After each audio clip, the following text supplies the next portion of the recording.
Hi, so carrying on, shade the least number of squares so that the grid has rotational symmetry of order 2. The squares you shade must be in the upper two quadrants. So simply put, rotational symmetry is, if I start at this, how it is now, and I rotate it 360 degrees, how many times does it look identical to how it is now, effectively? So we need to shade some squares in the top half of this grid so that it has rotational symmetry of order 2. So you must shade squares in the upper two quadrants. So this is not too bad, but for questions like this, you do simply need to see it, unfortunately. So the answer here is I'm going to shade this, and I'm going to shade this.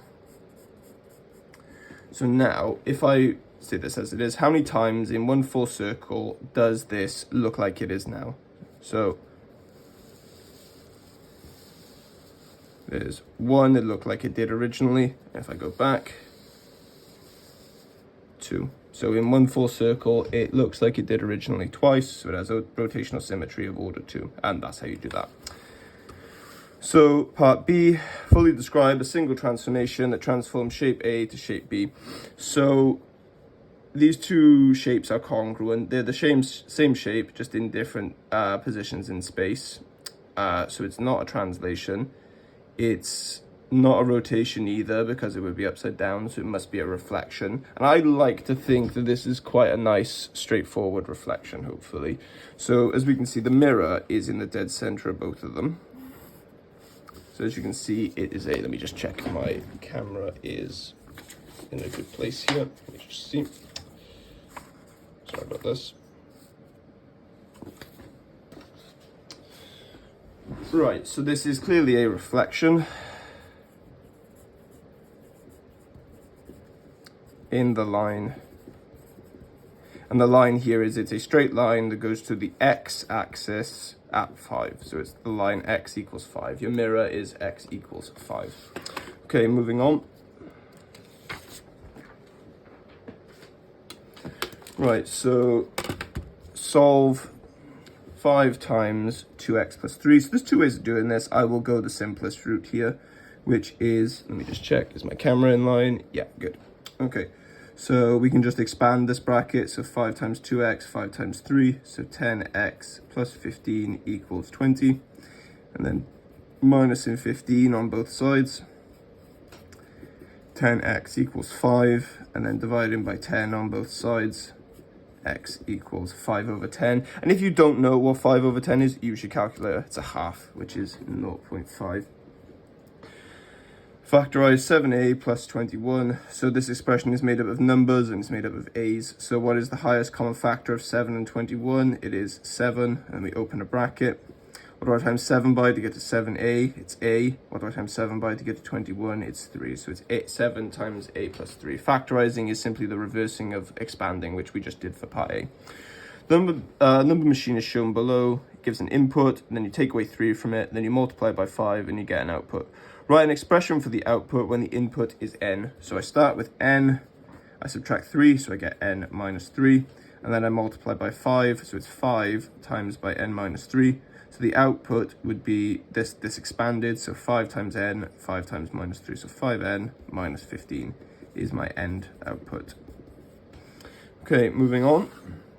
Question 7, is it possible for an isosceles triangle to have an angle of 140 degrees? So this setup here is impossible. So this being 140, this being 140, that is impossible, that does not happen. But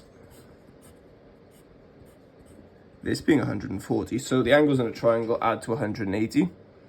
So therefore, these two angles being the same, so there's 40 left to give out, so each of these would be 20 each. So yes, this is absolutely possible. Is it possible for a rhombus to have an angle of 120 and an angle of 30? No, it is not. Essentially, so the angles in the rhombus need to add up to the opposite angles need to add up to 180. Let me quickly write an answer to this. Although I suppose this is an explanation here, really. Yeah, there is an example of it happening. So is it possible for a rhombus to have an angle of 120 and an angle of 30? So a rhombus is a parallelogram that it has all sides the same length, effectively. So effectively, this here is 120. This here must be 60. because there are angles in a opposite angles in a rhombus always add to 180.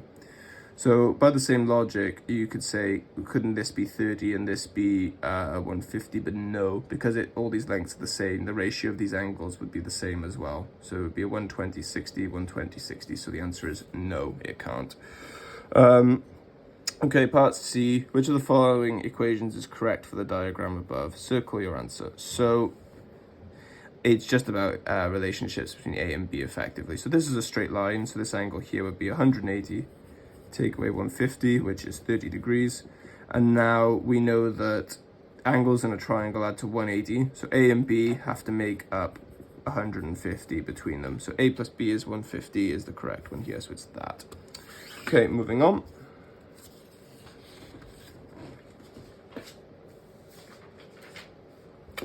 Okay, each of 30 students studies German, Spanish, or both languages. A student is chosen at random. The probability that student chooses both German and Spanish is 1/3.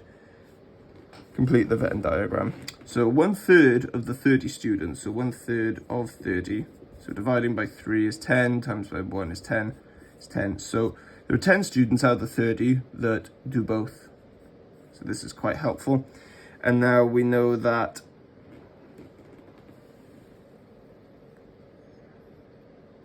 we need to now add this up. So we know that there are 30 students in total. So how many did Spanish? It would be, with this 0 on the outside, adding these up, there's 3 left over. So 3 of them did Spanish. Okay, moving on. Question 9. In this question, you'll be assessed on the quality of your organization, communication, and accuracy of writing. Again, let me just check my cameras all lined up, ready for this. Okay.